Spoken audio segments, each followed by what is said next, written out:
Menerbangkan sebuah pesawat transportasi di Kongo selama tahun 1960-an atau selama era dekolonisasi memang merupakan tantangan yang luar biasa bagi semua orang.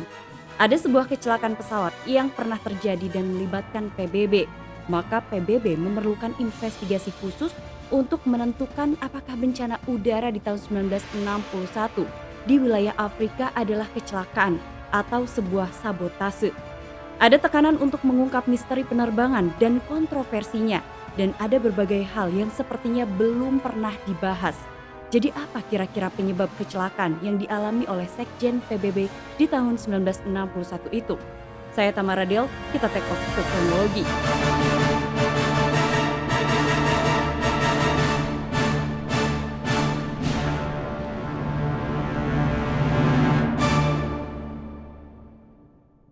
Pada tanggal 18 September 1961, sebuah pesawat DC-6 milik Transair Swedia yang beroperasi untuk PBB bernama Albertina sedang dalam misi penting di Afrika Tengah.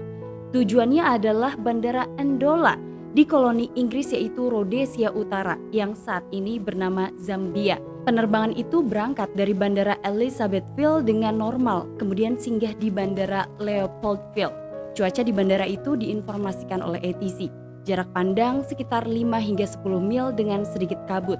Saat mendekati Bandara Ndola, ATC mengizinkan penerbangan itu untuk turun dan ATC serta pejabat setempat dengan cemas menunggu kedatangan salah satu orang terpenting di dunia yang ada di dalam pesawat DC-6 tersebut.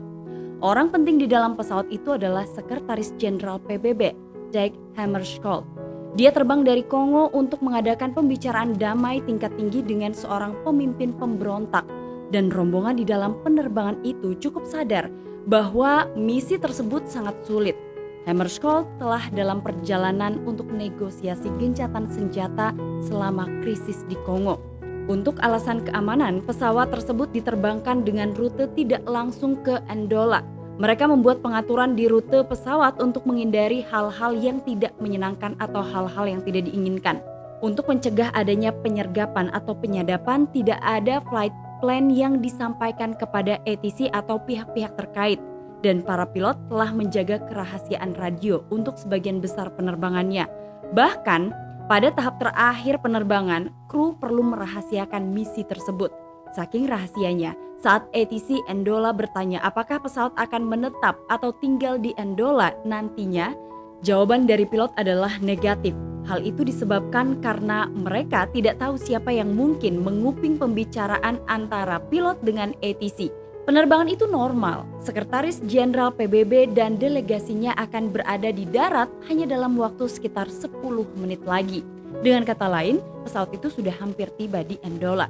Karena jalur penerbangan yang tidak biasa, maka pesawat itu perlu terbang melewati Bandara Ndola dan berputar kembali untuk mendarat di satu-satunya landasan pacu di Ndola. Ndola sendiri bisa dibilang sebuah daerah terpencil dengan menara kontrol kecil dan dengan beberapa bukit di sekitarnya.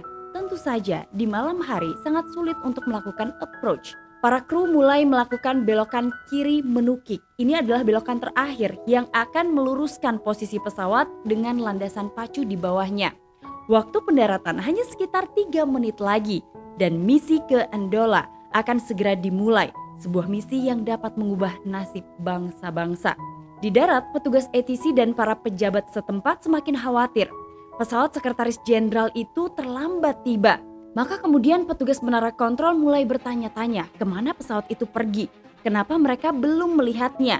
Maka beberapa kali ATC mencoba untuk mengkonfirmasi posisi pesawat DC-6 tersebut tapi tidak ada respon.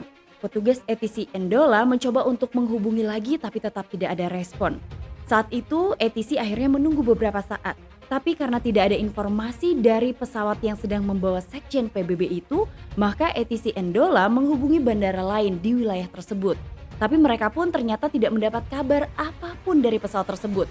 Saat itu sempat ada kecurigaan mungkin misi rahasia Albertina telah membawa pesawat itu ke tujuan yang berbeda di beberapa menit terakhirnya. Namun pada kenyataannya tidak ada jawaban ataupun tidak ada informasi mengenai pesawat tersebut. Sehingga kondisi mencekam terus terjadi. Pesawat yang membawa salah satu orang terpenting itu dianggap hilang karena tidak kunjung mendarat di salah satu bandara wilayah tersebut. Sehingga peristiwa itu menjadi misteri yang akan menghantui Andola dan dunia selama beberapa dekade mendatang. Menjelang fajar, berita hilangnya Sekretaris Jenderal PBB menyebar dengan sangat cepat. Sejumlah jurnalis berkumpul dan mencarter sebuah pesawat, lalu mereka terbang untuk menemukan jejak pesawat DC-6. Setelah terbang beberapa saat di sisi bukit sekitar 15 km sebelah barat bandara, para jurnalis melihat puing-puing pesawat. Dan apapun yang salah di langit di atas penerbangan DC-6 jelas berakhir dengan benturan keras diikuti oleh kebakaran yang hebat. Para jurnalis itu segera melapor pada pihak yang berwenang. Ketika pihak berwenang setempat tiba di lokasi kecelakaan, mereka menemukan jenazah dikelilingi oleh puing-puing yang hangus parah. Semua orang lantas diminta untuk tidak mendekat. Mereka menemukan badan pesawat yang cukup besar dan mereka menemukan Dag Hammarskjöld dalam kondisi meninggal dunia di antara reruntuhan pesawat. Dengan meninggalnya Dag Hammarskjöld dan delegasinya, prospek perdamaian di Kongo memudar. Para perantara kekuatan regional tidak tertarik lagi untuk menindaklanjuti misi Sekretaris Jenderal tersebut. Dan ternyata setelah peristiwa itu, politik perang dingin seputar penerbangan ke Andola menyebabkan banyak orang berspekulasi bahwa pesawat Sekretaris Jenderal PBB itu ditembak jatuh. Hebatnya, ada satu-satunya penumpang yang selamat dari kecelakaan tersebut. Seorang petugas keamanan PBB berusia 36 tahun selamat dari benturan keras dan kobaran api. Ia bernama Harold Julian. Para penyelidik mulai mencari petunjuk di antara reruntuhan pesawat sambil menunggu yang selamat pulih. Mereka mendapati tugas yang sangat berat karena sekitar 80% badan pesawat benar-benar meleleh. Dan di antara reruntuhan yang terbakar itu juga terdapat barang-barang pribadi dan menjadi pengingat kehidupan yang telah terputus. Bahkan hal ini ternyata dapat membantu proses penyelidikan. Tim penyelidik mempelajari lebih lanjut. Mereka menemukan sebuah jam tangan yang rusak akibat benturan. Dan ternyata jam itu mengungkap kapan waktu pasti kecelakaan dari pesawat DC-6 tersebut. Jamnya menunjukkan 12:13. Pesawat Sekretaris Jenderal PBB itu menghantam tanah 3 menit setelah transmisi radio terakhirnya dengan ATC. Apa yang terjadi dalam 3 menit itu? Di mana mereka dalam 3 menit itu? Mungkin ada tembakan dari darat, atau seseorang mencoba menembak jatuh pesawat itu dari darat atau mungkin dari udara. Namun ternyata tugas sulit menanti lagi bagi tim investigasi karena pesawat itu tidak dilengkapi dengan data perekam. Satu-satunya kesempatan untuk mendapatkan keterangan langsung tentang apa yang terjadi ada pada petugas keamanan PBB yang sedang terluka parah, Harold Julian. Ia mengatakan ia mendengar kalimat yang disebutkan oleh kru kokpit, yaitu tarik ke atas, dan kemudian kecelakaan terjadi. Tidak lama kemudian, satu-satunya saksi kunci itu pun meninggal dunia. Bisa jadi rudal atau bahkan bahan peledak telah menjatuhkan pesawat Sekjen PBB tersebut. Hal itu bisa saja dilakukan oleh para pemberontak karena diketahui pemberontak separatis memiliki jet tempur yang mampu menembak jatuh DC-6. Sebagian pihak percaya bahwa sebuah Fuga Magister buatan Prancis telah menyerang pesawat itu di wilayah tersebut. Fuga itu bisa saja menunggu DC-6. Namun ternyata setelah diselidiki tidak mungkin jet tempur lepas landas dari pangkalan kemudian menembak jatuh sebuah pesawat dan kemudian kembali ke pangkalan dengan selamat. Hal itu menurut tim investigasi tidak sesuai dengan kondisi yang terjadi pada saat malam tersebut. Para penyelidik mempelajari kulit logam DC-6, mencari bukti adanya bekas tembakan ataupun bekas rudal, bahkan bekas alat peledak, dan mereka tidak menemukan apapun. Penyebab kecelakaan yang menewaskan 16 orang dalam misi rahasia PBB tetap menjadi misteri. 11 hari setelah kecelakaan di Andola, para pejabat dari seluruh dunia berkumpul di kota asal Dag Hammarskjöld. Hal itu dilakukan untuk pemakaman kenegaraan. Kembali ke proses investigasi, menggali catatan pemeliharaan Albertina, para penyelidik membuat penemuan yang mengganggu. Ditemukan lubang peluru di mesin nomor 2. Dan ternyata setelah diselidiki, hanya beberapa jam sebelum DC-6 lepas landas ke Andola, pesawat itu terkena tembakan. Nah, pada saat itu juga mekanik mencoba untuk memperbaiki kerusakan pada mesin. Dan pada saat itu juga pesawat dianggap layak terbang. Dan selama proses investigasi dinyatakan mesin tidak mengalami kerusakan. Penyelidikan berikutnya menunjukkan pesawat itu terbang terlalu rendah. Transkrip percakapan dengan ATC menunjukkan bahwa kru melihat bandara dari ketinggian yang aman, kurang dari 10 menit sebelum menghantam tanah. Tetapi transkrip juga mengungkapkan sesuatu. Albertina sudah turun ketika terbang melewati bandara. Entah kenapa para pilot memulai penurunan mereka terlalu dini. Para penyelidik bingung menjelaskan bagaimana para pilot akhirnya salah menilai ketinggian mereka. Begitu parah. Sesuatu membuat mereka keluar dari jalur, namun hasil penyelidikan itu menunjukkan tidak ada yang salah dengan altimeter. Sehingga di sanalah tim investigasi kembali menghadapi kebuntuan. Sementara itu penyelidikan beralih pada pemeriksaan medis dan hal tersebut membuat penemuan yang mencengangkan. Tampaknya beberapa penumpang menderita luka tembak. Penyelidik menemukan setidaknya ada bukti tembakan selongsong dan total 342 peluru ditemukan dari tubuh para korban. Namun ternyata anehnya hasil uji peluru mengungkap peluru-peluru itu tidak pernah ditembakkan dari pistol manapun yang telah diuji. Dengan kata lain tidak ada seseorang yang berupaya dari dalam pesawat untuk menembak para penumpang. Nah justru tim investigasi menemukan bahwa peluru-peluru itu justru datang dari senjata yang dibawa orang-orang di pesawat. Penyelidik menyimpulkan peluru kemungkinan meledak dalam panas api pasca kecelakaan dan terdorong ke penumpang di dekatnya. Tanpa bukti sabotase atau serangan atau tanda-tanda kerusakan mekanis, penyebab kecelakaan terlihat semakin seperti menjadi kesalahan pilot.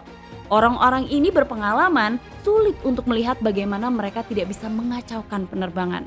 Mungkin para kru entah bagaimana terganggu pada saat-saat terakhir penerbangan. Dan sebuah penemuan pada hari pertama investigasi mendukung gagasan itu. Ketika tim penyelamat mencari reruntuhan, mereka menemukan bukti bahwa ada seorang pengawal PBB berada di kokpit pada saat kecelakaan. Investigator menemukan jenazah pengawal di kokpit. Seseorang yang datang ke ruang kokpit sebenarnya bisa mengganggu kru, terutama ketika pesawat akan mendarat. Bagi para penyelidik, buktinya jelas. Pilot kehilangan jejak ketinggian mereka dan menerbangkan pesawat mereka ke tanah. Tidak ada sabotase, tidak ada peledak, tidak ada upaya sengaja untuk menghilangkan nyawa siapapun. Namun bagi mereka yang kecewa dengan hasil penyelidikan dan bagi mereka yang percaya bahwa ini adalah upaya untuk menghilangkan nyawa, mereka tidak terpengaruh oleh temuan resmi. Karena bagi mereka ini adalah hal yang besar. Mereka tidak percaya jika Sekjen PBB itu meninggal dalam kecelakaan yang biasa. Pasti ada sesuatu yang lebih serius daripada itu. Namun 3 laporan berikutnya tentang kecelakaan tersebut semuanya sepakat tidak ada bukti kuat mengenai sabotase. Maka berkas Sekjen PBB tersebut ditutup. Kemudian pada tahun 2011 atau sekitar 50 tahun setelah kecelakaan, klaim baru yang mengejutkan terungkap. Seorang penulis bernama Susan Williams mewawancarai Charles Southall, seorang mantan perwira intelijen Amerika Serikat dengan cerita yang mencengangkan. Southall bekerja di pangkalan pemantau sinyal di Siprus. Malam saat pesawat Sekjen PBB itu jatuh, ia mengklaim mendengar rekaman yang luar biasa. Suara seorang pilot yang melancarkan serangan terhadap Albertina di C6. Ada kemungkinan bahwa ada stasiun pendengar yang merekam transmisi radio dan mengirimkannya ke NSA atau National Security Agency. Ada lebih banyak lagi cerita menarik dari perwira NSA tentang panggilan radio misterius pada malam kecelakaan tersebut. Ia mengatakan suara pada rekaman malam itu tidak diketahui, namun diidentifikasi sebagai orang Belgia yang merupakan pilot tentara bayaran yang menerbangkan pesawat tempur Magister untuk pemberontak Angkatan Udara Katanga. Paul Abram juga bersama NSA pada saat itu. Ia ditempatkan di Pulau Crete. Ia mengklaim mendengar panggilan radio serupa pada tanggal 18 September 1961. Obrolannya penting. Saat itu ia mendengarkan kata-kata, "Tim kami turun. Kami melihat pesawat. Kami sudah periksa dan itu memang pesawatnya. Pesawat itu akan jatuh. Kami akan menembak jatuh." Teori ini seolah diperkuat dengan penyelidikan awal yang dianggap tidak dapat diandalkan. Penyelidikan itu menggambarkan pesawat kedua sedang mendekati pesawat DC-6 milik Sekjen PBB dengan kecepatan tinggi lalu menembak DC-6 tersebut. Saksi lainnya juga mengklaim bahwa di malam kecelakaan itu ia melihat ada 2 pesawat di atas Andola. Sehingga di tahun itu sekali lagi penyelidikan ulang dilakukan. Nah pada saat dilakukan penyelidikan baru ternyata para penyelidik ini menemukan penemuan yang mengejutkan. Di mana bagan Andola yang dimiliki pilot tidak menunjukkan dataran tinggi di sebelah barat bandara. Lalu penyelidik baru menemukan bahwa anggota pilot yang menerbangkan DC-6 telah bertugas selama 17 dari 24 jam terakhir. Penerbangannya sendiri telah berlangsung selama 6,5 jam dan mungkin pilot kelelahan. Setelah meninjau dengan cermat semua bukti seputar jatuhnya Albertina pada tahun 1961, penyidik sekarang tahu apa yang salah dalam 3 menit terakhir penerbangan. Dan itu tidak ada hubungannya dengan upaya untuk menghilangkan nyawa orang penting. Penyelidik baru mengungkap bahwa pesawat itu hampir sampai di landasan pacu dan pilot melihat lampu ketika mereka cukup yakin dengan posisi pendaratan, lalu pesawat itu mulai melewati bandara. Para pilot turun di bawah ketinggian aman minimum 5.000 kaki menuju ke 4.500 kaki. Namun saat mereka berbalik kembali ke landasan pacu, para pilot ini tiba-tiba kehilangan pandangan lampu landasan pacu dan kehilangan referensi. Para pilot tidak menyadari bahwa sebuah bukit menghalangi pandangan mereka karena bukit itu tidak ada di approach chart. Situasi itu akan menyebabkan pilot melihat kejauhan dan kehilangan lebih banyak ketinggian sehingga sebelum mereka tahu mereka berada dalam kondisi bahaya, semuanya terasa sudah terlambat. Kru yang kelelahan turun terlalu cepat di atas medan berbukit yang tidak ditandai di chart mereka. Faktor-faktor tersebut bergabung menyebabkan sebuah kecelakaan fatal. Ada satu bukti terakhir yang ingin dilihat oleh tim penyelidik baru, yaitu catatan dari malam kecelakaan. Mereka telah meminta NSA untuk merilis dokumen tersebut. Namun jawabannya adalah bahwa mereka tetap bersaksi sebagai rahasia. Setelah kematiannya, Dag Hammarskjöld menjadi orang pertama yang dianugerahi secara anumerta dengan hadiah Nobel Perdamaian dalam misi berbahaya untuk berkontribusi pada lebih banyak perdamaian di bumi. Nah, Delvers, sebenarnya kecelakaan ini masih diliputi oleh misteri. Sebagian percaya bahwa ini adalah kecelakaan murni, tapi kerabat atau keluarga para korban percaya bahwa pesawat itu ditembak jatuh. Jadi kalau kalian tahu informasi lebih lengkap mengenai jatuhnya pesawat DC-6 yang sedang membawa sekjen PBB, kalian boleh banget tulis di kolom komentar.